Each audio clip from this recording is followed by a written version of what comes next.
जय हिंद दोस्तों, आपका स्वागत है आपके अपने पसंदीदा चैनल स्टडी एंड अपडेट्स में। जय हिंद दोस्तों, मैं राजकमल आप सभी का स्वागत करता हूं स्टडी एंड अपडेट्स में। और आज के इस वीडियो में हम लोग आधुनिक भारत पर चर्चा करने वाले हैं। ठीक है, आधुनिक भारत एवं आंदोलन। तो जीके के जो पहले के वीडियोस थे उसमें हमने मध्यकालीन भारत एवं प्राचीन भारत के बारे में पूर्णतः अध्ययन कर लिया है। ठीक है, तो चलिए शुरुआत करते हैं। आपका 191 से लेकर 250 तक जो है वह आधुनिक भारत है।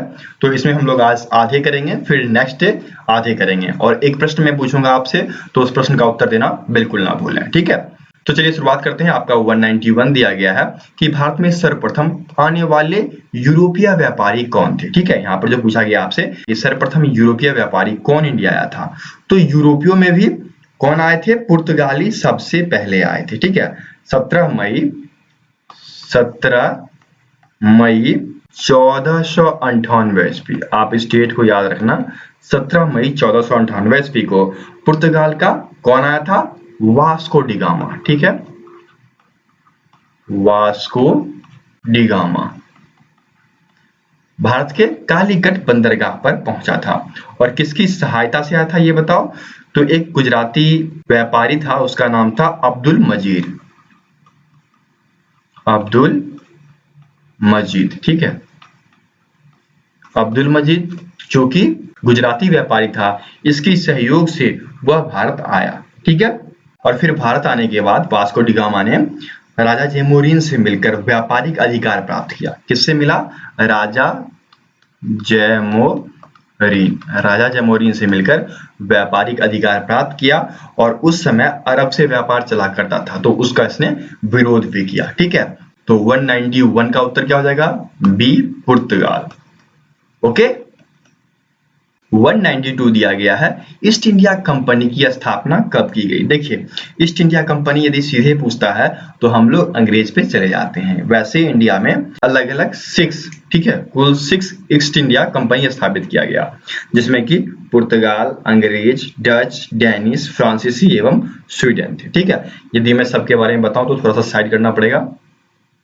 यहाँ पर जो मैं लिस्ट बनाऊंगा ये सभी ईस्ट इंडिया कंपनी है, और उनका स्थापना वर्ष वो रहेगा।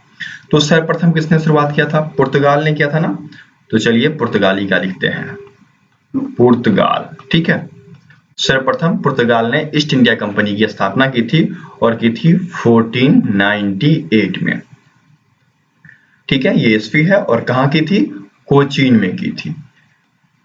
ठीक है, आगे बढ़े। उसके बाद आए अंग्रेज। ये मैं इसलिए बता रहा हूं क्योंकि यदि आपसे पूछेगा क्रम यूरोपियों का, तो आप ये क्रम याद रखोगे, सर्वप्रथम पुर्तगाल, द्वितीय में अंग्रेज, फर्स्ट और सेकंड। ठीक है, फिर अंग्रेज का ईस्ट इंडिया कंपनी खुला, जो कि 1600 ईस्वी में खुला। ठीक है, और यह खुला आपके सूरत में। अब चलिए आगे बढ़ते हैं। फिर खुला डच का 3 नंबर में, डच ईस्ट इंडिया कंपनी, जो कि 1602 में खुला। ठीक है, उसके बाद फिर आए चौथा डैनिश लोग, तो डैनिश लिखिए, डैनिश वाला जो खुला वह खुला आपका 1616 ईस्वी में। ठीक है, फिर डैनिश के बाद फ्रांसीसी आए, तो फ्रांसीसियों ने 1664 ईस्वी में यहाँ पर ईस्ट इंडिया कंपनी खोली, और सबसे लास्ट में स्वीडिश आए, स्वीडिश ईस्ट इंडिया कंपनी जो है वह 1731 ईस्वी में खोला गया। तो ये आपके कुल 6 लिस्ट हैं जो आपको याद रखना है, और इस क्रम को भी याद रखना है। ठीक है, तो यदि आपसे सिंपल पूछ दे कि ईस्ट इंडिया कंपनी की स्थापना कब की गई थी, तो आप याद रखना ये आपका अंग्रेजों वाला पूछा जाता है। तो अंग्रेजों ने कब की? 1600 ईस्वी में की थी। ठीक है, और देखिए 1600 ईस्वी में कब किया गया था? 31 दिसंबर 1600 ईस्वी में ये किया गया था। ठीक है, और ये जो स्थापित किया गया उसके लिए रानी एलिजाबेथ प्रथम से अधिकार पत्र प्राप्त किया गया था, और इंडिया से भी प्राप्त किया गया। उसके बाद यह कंपनी खुली। ठीक है, तो 192 का ए उत्तर हो जाएगा। ठीक है, 193 दिया गया है, ब्रिटेन के सम्राट जेम्स प्रथम के राजदूत के रूप में जहांगीर के दरबार में आने वाला प्रथम यात्री कौन था? देखिए, वैसे ब्रिटेन के जो सम्राट हैं जेम्स प्रथम, उसने भेजा था सर टॉमस रो को, लेकिन जहांगीर के दरबार में 2 बार राजदूत आए। कौन कौन आए? चलिए मैं आपको बताता हूं उनके बारे में। सर्वप्रथम जो आए वह आए थे कैप्टन हॉकिंस। मैं नाम लिखता हूं, कैप्टन हॉकिंस। ये सर्वप्रथम आए थे। कब आए थे? 1609 में, और ये इंग्लैंड से ही आए थे। ठीक है, ये जहांगीर के दरबार में आए, लेकिन व्यापारिक अधिपत्य हासिल नहीं कर पाए, इस वजह से यह वापस लौट गए। ठीक है, फिर दोबारा 1615 में, ठीक है, 1615 में सर टॉमस रो को अंग्रेजों ने अपना राजदूत बनाकर जहांगीर के दरबार में भेजा, और उस समय व्यापारिक संधि हो पाई, और व्यापारिक संधि हुई, और तभी से व्यापार शुरू हो गया, और यही व्यापारिक संधि भारत पर अंग्रेजों के आक्रमण का वजह बन गया। ठीक है, तो 1615 में सर टॉमस रो आए थे। ठीक है, तो आपका उत्तर क्या हो जाएगा? 193 का बी। दोनों आप याद रखना, फर्स्ट टाइम कौन आया था? कैप्टन हॉकिंस आया था, और second time sir Thomas Roe आए। इंपॉर्टेंट होती है हर एक बातें हिस्ट्री की, इसलिए मैं इतने गहन अध्ययन करवा रहा हूं आपको। ठीक है, 194 दिया गया है, ईस्ट इंडिया कंपनी को 3000 रुपए के बदले बंगाल में निःशुल्क व्यापार करने का अधिकार कब प्राप्त हुआ? देखिए, ईस्ट इंडिया कंपनी ने 1717, ठीक है, यहाँ पर लिखा गया है 1717 ईस्वी में ये अधिकार प्राप्त किया। किससे किया था? बंगाल के नवाब फर्रुखसियार से।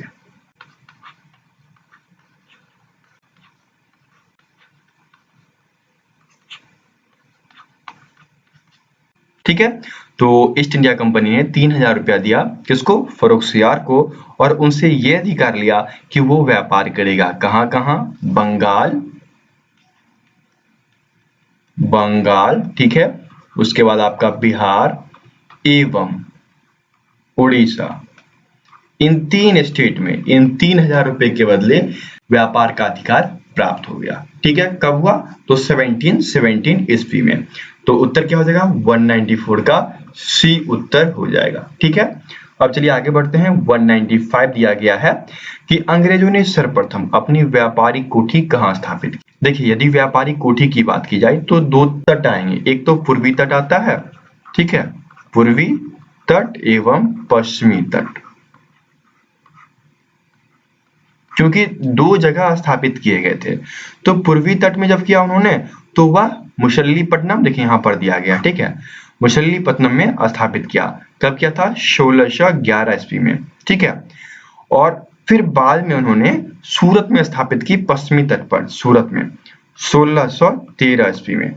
ठीक है, और ये दोनों जब खोली गई तो ये रजिस्टर्ड थे, अधिकार प्राप्त थे, लेकिन सर्वप्रथम पहली बार जब खोला गया था 1608 ईस्वी में, कहां खोला गया था? सूरत पे खोला गया था। ठीक है, सूरत में व्यापारिक कोठी खोलने का प्रयास किया गया था, लेकिन वह चल नहीं पाया क्योंकि अंग्रेजों ने अधिकार प्राप्त नहीं किया था।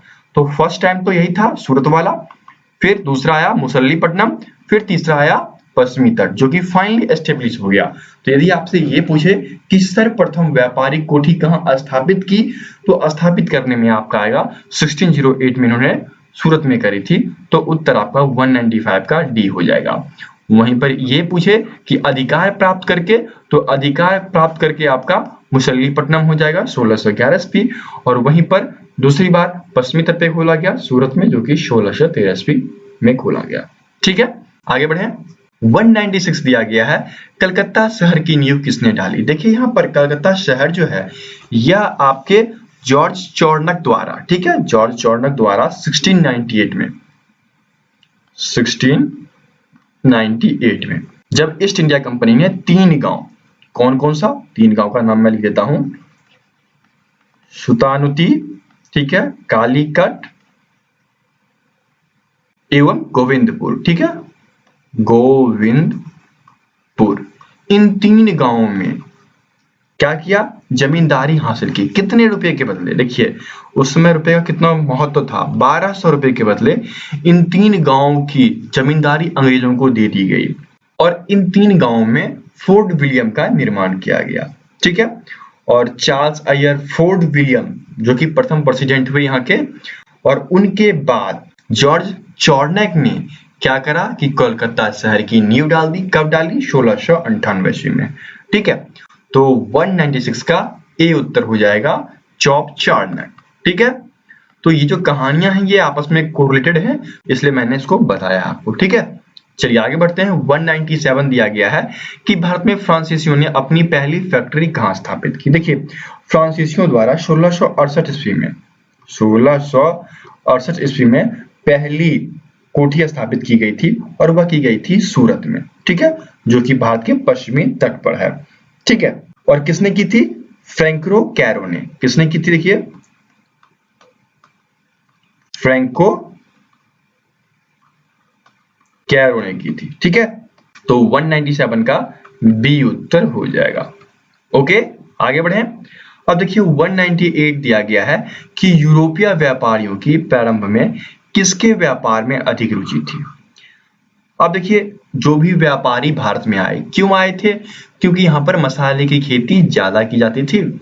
ठीक है। तो मसाले के व्यापार के लिए यहाँ आए। सर्वप्रथम जब वास्को डी गामा भी यहाँ आया था तो वह गरम मसाला, ठीक है, गरम मसाला ले गया था इंडिया से। ओके। तो जो भी यूरोपीय व्यापारी आए वह मसाले के व्यापार में अधिक रुचि दिखाए। तो 198 का ए उत्तर हो जाएगा। ओके आगे बढ़े। 199 दिया गया है कि यूरोपीय व्यापारियों के भारत आगमन का सही क्रम क्या है। मैंने आपको पहले बताया था कि आप इसे याद रखना। सर्वप्रथम कौन आए थे? पुर्तगाली। ठीक है। पुर्तगाली कब आए ये बताओ? तो 1498 में। और कौन आया था? Vasco D gamma. ठीक है। इसके बाद कौन आए? ब्रिटिश। ठीक है। ब्रिटिश याद है आपको? 1600 ईस्वी बहुत ही फेमस रहा इनका। ठीक है। उसके बाद डच आए। कब? 1602 में। फिर कौन आए? डेनिश। कब आए ये? 1616 ईस्वी में। फिर कौन आए? फ्रांसीसी। कब आए? 1664 में। और फिर स्वीडिश। ये सब याद रखना। कब आए? 1731 ईस्वी में। तो क्रम क्या बना? पुर्तगाली, ब्रिटिश। ठीक है। पुर्तगाली, ब्रिटिश, उसके बाद डच, डेनिश, फ्रेंच एवं स्वीडिश। तो उत्तर क्या हो जाएगा? 199 का ए उत्तर हो जाएगा। ठीक है।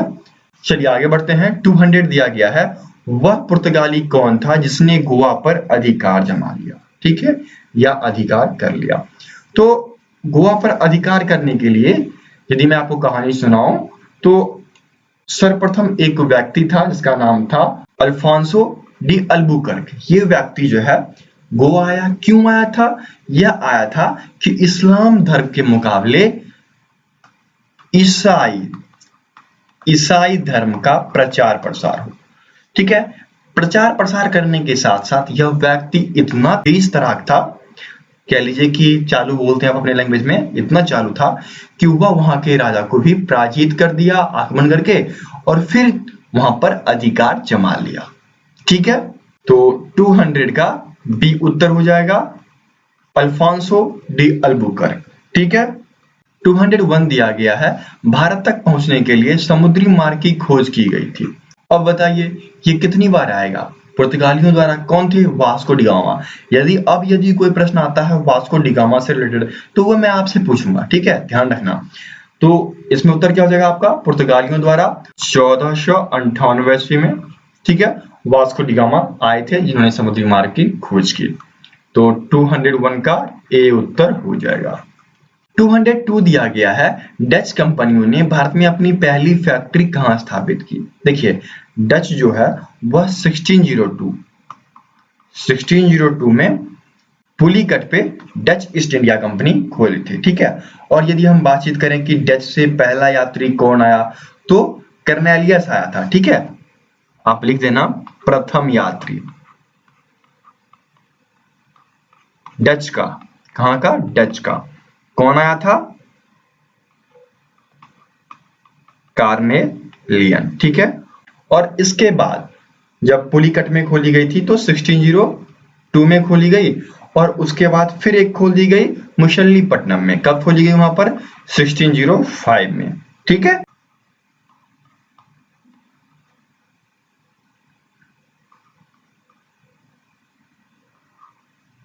ठीक है, मुसल्लीपट्टनम में 1605 में फिर से दूसरी कंपनी खोल दी गई। तो यहाँ पर उत्तर क्या हो जाएगा? 202 का बी हो जाएगा, पुलिकट। ओके, आगे बढ़े।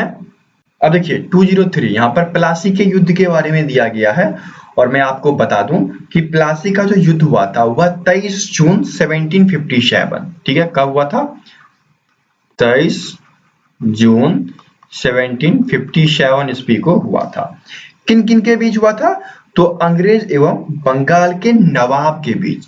कौन थे उस समय नवाब? बताओ। उस समय नवाब थे सिराजुद्दौला, ठीक है। ये बंगाल के नवाब हुआ करते थे। तो इनके और अंग्रेजों के बीच युद्ध हुआ, और इस युद्ध में सिराजुद्दौला हार गए। यह युद्ध कहाँ हुआ था बताइए? यह युद्ध भागीरथी नदी के किनारे एक प्लासी का जगह, प्लासी गांव है, ठीक है, प्लासी के गांव में हुआ था। इसलिए इस युद्ध को प्लासी का युद्ध कहा जाता है, ठीक है। उत्तर क्या हो जाएगा? 23 जून 1757, जो कि ए में दिया गया है। तो 203 का ए उत्तर हो जाएगा। ओके, अब आपका 204 दिया गया है कि बक्सर का युद्ध कब हुआ। देखिए बक्सर का युद्ध जो है यह 1764 ईस्वी में हुआ। कब हुआ? 1764 ईस्वी में हुआ। इसमें अंग्रेजों ने मुगल सम्राट शाह आलम, किसको? शाह आलम। इसमें 3-4 ऐसे शासक थे जो साथ में थे। पहला तो ये हो गया। दूसरा आपका सिराजुद्दौला, ठीक है, सिराजुद्दौला ये भी था, जो कि बंगाल का नवाब था। और फिर जब अंग्रेज से हारा तो यह उस समय क्या बन गया? अवध का नवाब बन गया। उस समय जो था यह अवध का नवाब हो गया जब अंग्रेजों से हारा, तब 1764 में ही, ठीक है। उस समय जो बंगाल का नवाब था मीर कासिम, कौन था? मीर कासिम। ये तीनों मिलकर अंग्रेजों पे हमला बोले, लेकिन अंग्रेजों ने इन्हें परास्त कर दिया। तो फिर क्या हुआ बताइए? जब अंग्रेजों ने परास्त कर दिया तो मीर कासिम ने अपनी राजधानी बंगाल से कहां परिवर्तित कर दी?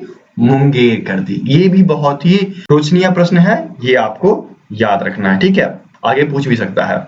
तो उत्तर आपका क्या हो जाएगा?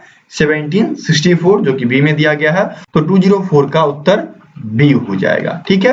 अब आपका अगला प्रश्न 205 की वास्को डी गामा भारत कब आया? मैंने कई बार चर्चा कर दिया, यह प्रश्न मैं आपसे पूछूंगा, ठीक है। तो आप इस प्रश्न का उत्तर देना बिल्कुल ना भूलें, क्योंकि मैंने कई बार, यदि आप मान लो तो फर्स्ट प्रश्न से ही स्टार्ट हो गए हैं ये, तो इनके बारे में चर्चा की गई है। तो मैं कमेंट बॉक्स में आपका उत्तर सुनना चाहता हूं विथ डेट, ठीक है, मंथ एंड देन ईयर, जो भी होगा। मैंने कई बार बोल दिया है, लिख भी दिया है, तो कमेंट करना बिल्कुल ना भूलें। कमेंट बॉक्स में मुझे उत्तर चाहिए आप सभी का, ठीक है। और जितना अत्यधिक हो सके इसे अपने दोस्तों के बीच शेयर करें ताकि उनका फायदा हो। और यदि आपको कोई प्रॉब्लम आती है तो आप व्हाट्सएप कर सकते हैं 7979946092, या फिर कोई भी पीडीएफ वगैरह चाहिए तो उन सब के लिए नीचे लिंक दिया गया होता है। फ्री लिंक भी होते हैं, ठीक है, और पेड लिंक भी होते हैं। तो जैसा आपका इच्छा हो वहां जाकर ज्वाइन करें और पीडीएफ को डाउनलोड कर सकते हैं, ठीक है। चलिए आगे बढ़ते हैं। अब आ रहा आपका कर्नाटक का युद्ध। देखिए कर्नाटक के जो है कुल 3 युद्ध हुए हैं, और ये 3 युद्ध मैं आपको व्याख्या कर देता हूं। कर्नाटक का युद्ध आप याद रखेंगे, ये जो युद्ध है वो अंग्रेजों के विरुद्ध लड़ा गया है, अंग्रेजों के विरुद्ध, और अंग्रेज बार बार विजयी रहे हैं, ठीक है। तभी वह भारत में 200 वर्षों तक शासन कर पाए। तो प्रथम, यदि हम फर्स्ट कर्नाटक युद्ध की बात करें, प्रथम कर्नाटक युद्ध, ठीक है, तो यह आपका 1746 से लेकर 1748 ईस्वी तक चला, ठीक है। अब इस युद्ध का वजह क्या था? तो ऑस्ट्रिया एक जगह का नाम है, वहां का उत्तराधिकार, ठीक है, इस वजह से यह युद्ध हुआ। और इस युद्ध में 1748, ठीक है, युद्ध के दूसरे वर्ष एला ए ला सापल इसकी संधि हुई और इस संधि के बाद यह युद्ध समाप्त हुआ। ठीक है, यह संधि, संधि क्या होता है कि जब लोग लड़ते रहते हैं और आपस में समझ जाते हैं कि दोनों का लॉस होता जा रहा है तो आपस में एक बीच का रास्ता निकालते हैं, वह कहलाया जाता है संधि। ठीक है, तो यह था आपका प्रथम युद्ध कर्नाटक का। कर्नाटक के द्वितीय युद्ध के बारे में जानेंगे। जब कर्नाटक का द्वितीय युद्ध हुआ तो वर्ष था 1749। यह युद्ध आपके 1749 से 54 तक चले। ठीक है, और इस युद्ध में फ्रांसीसी गवर्नर, कौन? फ्रांसीसी गवर्नर हारे थे। उनका नाम क्या था बताइए? उस गवर्नर का नाम था डुप्ले। ठीक है, ये हारे थे। और ये युद्ध कैसे समाप्त हुआ? तो पांडिचेरी, ठीक है, पांडिचेरी एक जगह का नाम है, आप जानते हैं, पांडिचेरी की संधि हुई, तब जाकर यह युद्ध समाप्त हुआ। और यह आपके जनवरी 1755 में हुआ, तब जाकर यह युद्ध समाप्त हुआ। फिर यदि हम बातचीत करें कर्नाटक के तीसरे युद्ध के बारे में, तो तीसरा युद्ध 7 साल चला था, 1756 से लेकर 1763 ईस्वी तक चला था। ठीक है, और ये जो युद्ध हुआ यह पेरिस की संधि के साथ यह युद्ध समाप्त हुआ। ठीक है, तो ये सारे डिटेल्स थे कर्नाटक युद्ध के बारे में, जो कि अंग्रेज एवं फ्रांस के बीच या फ्रांसीसियों के बीच कह लीजिए लड़ा गया। ठीक है, तो चलिए प्रश्न पे चलते हैं अब। ठीक है, तो कर्नाटक युद्ध किसके बीच लड़ा गया? अंग्रेज व फ्रांसीसी के बीच बार बार लड़ा गया, तभी तो जाकर कभी पेरिस की संधि हो रही है, कभी ऑस्ट्रिया की संधि हो रही है, तो इनके बीच ये विभिन्न युद्ध हुए। तो 206 का ए उत्तर हो जाएगा। अब चलिए आगे बढ़ते हैं। 207 दिया गया है कि पलासी का युद्ध जो कि 1757 में हुआ था, इसमें किसके मध्य ये युद्ध लड़ा गया था? तो ये जो युद्ध हुआ था वह बंगाल के नवाब सिराजुद्दौला एवं अंग्रेज के बीच हुआ था, जो मैंने आपको बता दिया। तो उत्तर क्या हो जाएगा? सी। ठीक है, 207 का सी उत्तर हो जाएगा। ओके, आगे बढ़े। अब देखिए 208, मीर कासिम ने अपनी राजधानी मुर्शिदाबाद से कहां स्थानांतरित की? मैंने अभी जस्ट आपको बताया है, जब अंग्रेज से हारा था सिराजुद्दौला, फिर वह जाकर अवध का नवाब बना, और मीर कासिम जो बंगाल का नवाब था उसने फिर क्या किया कि अंग्रेज से लड़ाई किया और फिर हारा, और हारने के बाद उसने मुर्शिदाबाद जो कि बंगाल में था वहां से अपनी राजधानी कहां बदल दी? मुंगेर। कहां दिया गया? देखिए यहाँ पर ए में दिया गया है, तो 208 का ए उत्तर हो जाएगा। ठीक है, तो इस प्रकार से आपको याद रखना है कि इसने जो है अपनी 3 राजधानी बदली, एक तो बांग्लादेश था और दूसरा बंगाल था, तीसरा मुंगेर। ठीक है, तो राजधानी बदलने की वजह क्या थी? अंग्रेजों के हस्तक्षेप से। ठीक है, हस्तक्षेप से बचने के लिए, किसके हस्तक्षेप से? अंग्रेजों के। बचने के लिए इन्होंने अपनी राजधानी बदल दी। ठीक है, आगे बढ़े। 209 दिया गया है कि बंगाल में अस्थाई बंदोबस्त किसने लागू किया? देखिए आपने नाम सुना होगा लॉर्ड कॉर्नवालिस। लॉर्ड कॉर्नवालिस देखिए कहीं दिया गया, बिल्कुल दिया गया है। तो लॉर्ड कॉर्नवालिस जो था यह 1786 से लेकर 1793 तक रहा। ठीक है, इनका शासनकाल पहला चला और फिर बाद में जब 1805 में दोबारा यह आए तो उनके बाद इनकी मृत्यु हो गई थी। इनका शासनकाल बहुत ही प्रसिद्ध रहा क्योंकि लॉर्ड कॉर्नवालिस ने समस्त अधिकार को कलेक्टर के हाथ में सौंप दिया। अभी भी डीएम होते हैं, डिस्ट्रिक्ट मजिस्ट्रेट, तो वैसे ही इसने कर दिया था। ठीक है, और कॉर्नवालिस का एक बहुत ही कोड फेमस रहा जो कि 1793 में दिया गया था, कॉर्नवालिस कोड। उसमें शक्तियों के विभाजीकरण के बारे में बताया गया है। ठीक है, और फिर 1793 में ही कॉर्नवालिस ने क्या किया कि एक योजना बनाया अस्थाई बंदोबस्त का। ये अस्थाई बंदोबस्त है क्या आखिर? तो इसमें क्या होता था, जैसे यदि आप 100% की बात करो तो इस 100% में 90% जो होता था वह आपके कंपनी का हुआ करता था और 10% ये जमींदारों का हुआ करता था। ये था आपका अस्थाई बंदोबस्त। तो ये कहां कहां लगाया गया था? बंगाल, बिहार, एवं उड़ीसा। ठीक है, इन 3 जगह सबसे पहले यह स्थापित किया गया, फिर उसके बाद आया बनारस और फिर उसके बाद आया था मद्रास। ठीक है, और यह किनके द्वारा किया गया? लॉर्ड कर्नवालिस के द्वारा। और ये जो स्थायी बंदोबस्त थी, इसका प्लानिंग कौन कर रहे थे? तो सर जॉनसन। ठीक है, क्या नाम है उनका?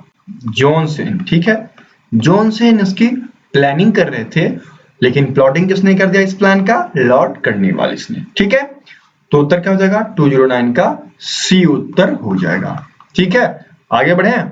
2010 दिया गया है कि बंगाल का प्रथम गवर्नर जनरल कौन था? देखिए, बंगाल के जो प्रथम गवर्नर जनरल थे वह जनरल वारन होस्टिंग थे। कहां दिया गया आपके? वारन होस्टिंग, यहाँ पर आपके बी में दिया गया है, तो 2010 का बी उत्तर हो जाएगा। ठीक है, चलिए आगे बढ़ते हैं। 211 दिया गया है कि भारत का प्रथम गवर्नर जनरल कौन बना? देखिए, चार्टर्ड एक्ट 1833, 2 चार्टर्ड एक्ट हैं, एक 1833 में है और एक 18013 है। ठीक है, 2 चार्टर्ड एक्ट हैं, समय आने पे मैं इनके बारे में चर्चा करूंगा। तो जो प्रथम गवर्नर बने वह 1833 के चार्टर्ड एक्ट पर बने। ठीक है, अब इस एक्ट के तहत क्या हुआ? तो इस एक्ट के तहत जो बंगाल के गवर्नर जनरल थे उन्हीं को भारत का प्रथम गवर्नर जनरल बनाया गया। ठीक है, तो उस समय 1833 में गवर्नर जनरल कौन थे बताइए? तो वह थे लॉर्ड विलियम बैंकर, जो कि उस समय बंगाल के गवर्नर जनरल थे। और यह आपके 1823 से लेकर 1833 तक गवर्नर जनरल के पद पर रहे। ठीक है, और ये भारत के प्रथम गवर्नर जनरल बने, लॉर्ड विलियम बेंटिक। तो 211 का उत्तर क्या हो जाएगा? डी।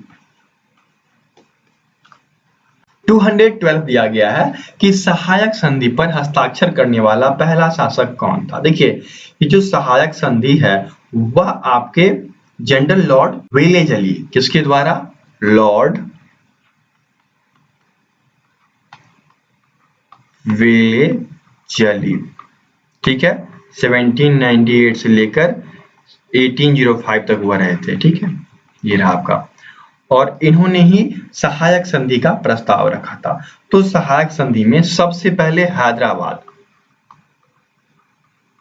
हैदराबाद जो कि 1798, फिर उसके बाद आया, ये ईस्वी है याद रखना, फिर उसके बाद आया मैसूर। ठीक है, मैसूर जो है वह 1799, फिर उसके बाद आया तंजौर 1799, और ये अक्टूबर। ठीक है, चलिए आगे बढ़ते हैं। फिर तंजौर के बाद अवध आए, अवध वालों ने 1801 ईस्वी में। ठीक है, उसके बाद पेशवा आए, तो पेशवा ने 1802 ईस्वी में। ठीक है, और इसी प्रकार बहुत सारे राज्य हैं, जैसे मैं आपको बता दूं, सिंधिया हो गए, जोधपुर हो गया, जयपुर हो गया, इन सबको मिला लिया गया था, भरतपुर, इन सबको मिला लिया गया था। ठीक है, तो जैसे आपसे पूछा गया कि सहायक संधि पर सबसे पहला कौन शासक था, तो वह था हैदराबाद का निजाम। तो 212 का ए उत्तर हो जाएगा। ठीक है, आगे बढ़े। 213 दिया गया है कि निम्नलिखित में से किस युद्ध में फ्रांसीसियों की निर्णायक हार हुई तथा अंग्रेजों की सर्वोच्चता स्थापित हुई? देखिए, जब फ्रांसीसी 1760 में हारे और यह बंदीवास के युद्ध में हारे, ठीक है, उस समय अंग्रेज के जो जनरल थे वह थे सर आयरकूट। कौन थे? आयरकूट। ठीक है, इनके समय में जो लाली के नेतृत्व में जो फ्रांसीसी सेना थी, फ्रांसीसी सेना वह हारी थी। उस युद्ध का नाम क्या था? बंदीवास का युद्ध। ठीक है, तो उत्तर क्या हो जाएगा? 213 का ए उत्तर हो जाएगा। ओके, 214 दिया गया है सती प्रथा का अंत तथा ठगी प्रथा को समाप्त करने का श्रेय किसे जाता है? देखिए, सती प्रथा का जो अंत है उसका श्रेय राजा राम मोहन राय को जाता है, आप जानते हैं, लेकिन राजा राम मोहन राय ने लॉर्ड विलियम बेंकट की मदद ली थी, तब जाकर यह समाप्त हो पाया था। ठीक है, देखिए, लॉर्ड विलियम बेंटिक जो है ये आपके डी में दिया गया है, और यह कब खत्म किया गया? तो 1829 ईस्वी में। 1829 ईस्वी में इसको खत्म कर दिया गया और धारा 17 बनाया गया। धारा 17 के अंतर्गत विधवाओं को सती होने का अवैध घोषित कर दिया गया। ठीक है, तब से जाकर सती प्रथा खत्म हुई। तो 214 का डी उत्तर हो जाएगा, लॉर्ड विलियम बेंटिक। ठीक है, आगे बढ़े। 215 दिया गया है, राज्यलय या हड़प नीति या गोद निषेध सिद्धांत किसके द्वारा लागू किया गया। यहाँ पर दो तो लिख दिया, एक और लिख देता, व्यापकगत। ठीक है, व्यापकगत सिद्धांत। तो ये जो हड़प नीति है, इसके अंतर्गत क्या हुआ कि अंग्रेजों ने विभिन्न राज्यों को अपने में मिलाना शुरू कर दिया। ठीक है, तो इनमें मिलने वाले बहुत सारे राज्य थे और सर्वप्रथम सतारा, ठीक है, जो कि 1848 में, फिर उसके बाद जोधपुर, फिर उसके बाद बगहट, फिर उदयपुर, फिर झांसी, फिर नागपुर, ये सभी मिले। ठीक है, तो ये जो किया गया था यह लॉर्ड डलहौजी के द्वारा किया गया था और लॉर्ड डलहौजी जो थे वह 1848 से लेकर 1856 तक शासनकाल में रहे। ठीक है, तो 215 का सी उत्तर हो जाएगा, लॉर्ड डलहौजी। ओके, आगे बढ़े। अब देखिए आपका अगला प्रश्न उसी से है कि हड़प नीति या राज्यलय सिद्धांत के द्वारा सर्वप्रथम किस राज्य को ब्रिटिश साम्राज्य ने मिलाया। तो सर्वप्रथम सतारा को मिलाया था 1849 में। ठीक है, और यहाँ पर देखिए नागपुर दिया गया है तो 1854 याद रखना, झांसी दिया गया है तो 1853 झांसी, और मैसूर दिया गया है तो मैसूर का मुझे नहीं याद है। ठीक है, मैसूर आप लोग देख लेना। तो 216 का क्या उत्तर हो जाएगा, ए हो जाएगा, सतारा। ठीक है, क्योंकि और दो तीन राज्य जैसे कि बगहट दिए गए हैं जिसको कि हिमाचल प्रदेश कहा जाता है, तो हिमाचल प्रदेश 1850 में मिला था और जैतपुर जो है वह 1849 में मिला था। ठीक है, तो सर्वप्रथम सतारा मिले थे, ये आपको याद रखना है। तो 216 का ए उत्तर हो गया। आगे बढ़ें। 217 दिया गया है कि भारत में आधुनिक शिक्षा प्रणाली की नींव किससे पड़ी। देखिए आधुनिक शिक्षा प्रणाली की जो नींव है वह 1835 में मैकलॉल म्यूटेंट से पड़ी। ठीक है, मैकलॉल म्यूटेंट जो है उन्होंने क्या किया कि इंग्लिश माध्यम, ठीक है, इंग्लिश मीडियम को शिक्षा में लागू किया और शिक्षा की नई प्रणाली स्थापित कर दी। उसी समय 1835 ईस्वी में कोलकाता में मेडिकल कॉलेज बना था और उस कॉलेज के स्थापक थे विलियम बेंटिक। ठीक है, तो उत्तर क्या हो जाएगा आपका 217 का बी उत्तर हो जाएगा। ओके, आगे बढ़े। 218 दिया गया है कि सिंध विजय का श्रेय किसे दिया जाता है। देखिए सिंध विजय का जो श्रेय है वह आपको चार्ल्स नेपियर को दिया जाता है अगस्त 1843 ईस्वी में पूर्ण रूप से ब्रिटिश साम्राज्य में सिंध को मिला लिया गया। उस समय जो थे चार्ल्स नेपियर ब्रिटिश के सेना के मेजर थे। ठीक है, ये जो चार्ल्स नेपियर हैं ये क्या थे, मेजर पद पे थे। ठीक है, तो बताइए उत्तर क्या हो जाएगा, 218 का डी उत्तर हो जाएगा। ठीक है, आगे बढ़ें। 219 दिया गया है कि भारत में समाचार पत्रों पर से प्रतिबंध हटाने का श्रेय। देखिए एक बहुत ही अच्छे व्यक्ति आए, चार्ल्स मेटकॉफ। ठीक है, ये चार्ल्स मेटकॉफ सिर्फ एक साल रहे थे और उस एक साल 1835 से लेकर 1836 तक रहे थे शासनकाल में। इस एक वर्ष के शासनकाल में प्रेस पर, ठीक है, प्रेस पर जो नियंत्रण था उसको हटा दिए।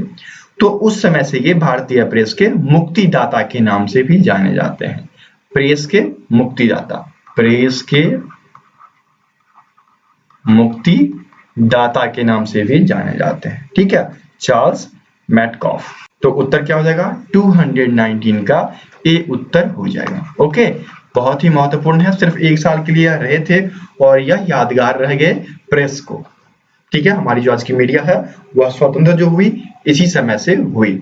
ठीक है, चलिए आगे बढ़ते हैं और यह इस वीडियो का आखिरी प्रश्न रहेगा। इसके बाद हम लोग नेक्स्ट वीडियो में मिलेंगे। तो ये जो आपका आखिरी प्रश्न है इसमें दिया गया है कि निम्नलिखित में से किस अधिनियम के द्वारा ईस्ट इंडिया कंपनी का भारत के साथ व्यापारिक एकाधिकार समाप्त कर दिया गया। देखिए दो मैंने आपको बताया पहले कि चार्टर्ड अधिनियम जो है दो आए 1830 में आए और एक आपके 1833 में आए। तो 1813 में ही एकाधिकार समाप्त कर दिया गया। एकाधिकार कहने का मतलब था कि जिस कंपनी का पहले व्यापारिक संबंध था वही व्यापार करेगा, लेकिन जब एकाधिकार समाप्त हो गया तो जितने भी अंग्रेजी व्यापारी थे वह इंडिया के साथ व्यापार कर सकते थे। ठीक है, तो उत्तर क्या हो जाएगा 220 का ए उत्तर हो जाएगा 1813 ईस्वी का चार्टर अधिनियम। वहीं पर 1833 का चार्टर अधिनियम भी है, ये भी जान लीजिए। इसमें क्या होगा कि धर्म, जाति, रंग इन सब नीतियों को हटाया गया और जो व्यक्ति कंपनी में काम करने आए उन्हें काम करने का समान अधिकार दिया गया। ठीक है, तो 220 का ए उत्तर हो गया। और यदि आपको कोई दिक्कत आती है पीडीएफ वगैरह की तो आप हमें व्हाट्सएप कर सकते हैं 797994 ठीक है, निसंकोच आप हमें व्हाट्सएप कर सकते हैं। जो फ्री सर्विसेज होगी वो भी मैं आपको बता दूंगा, जो पेड सर्विसेज होगी वो भी मैं आपको बता दूंगा। जितनी हेल्प हो सकेगी मैं आपको कर दूंगा। ठीक है, बाकी आप समझदार हैं, यदि आप डायरेक्टली लिंक्स पे चले जाते हैं फ्री वाले में तो आपको फ्री सर्विसेज वहां पे प्रोवाइड की गई है, आप वहां से पीडीएफ डाउनलोड कर सकते हैं।